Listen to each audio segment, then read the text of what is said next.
One that I'm going to talk about tonight is one of the most potent ways to have your dua increased in quality and beauty, but it's also one of the most dangerous concepts if not applied appropriately.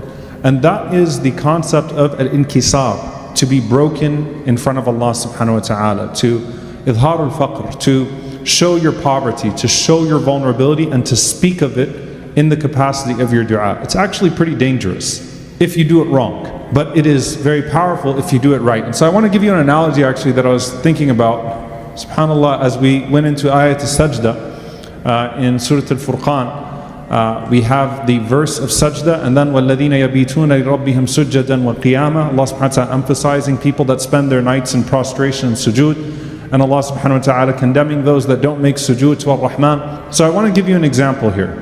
If your dua could be drawn out, what does a dua look like in sajda? You know, physically speaking, right, you have the image in your mind. When you physically humble yourself to Allah subhanahu wa ta'ala, your face is on the ground and you're saying Subhana Rabbi al-A'la, right? What would your dua look like if it had a physical image to it? How do you make your dua like a sajda, right? And so we just talked about how to extol the names and attributes of Allah subhanahu wa ta'ala, right? Al-asma' wal-sifat. And so you're glorifying Allah subhanahu wa ta'ala, and you want to humble yourself. You want to lower yourself to Allah subhanahu wa ta'ala. And we find this in many places in the Quran in very beautiful ways.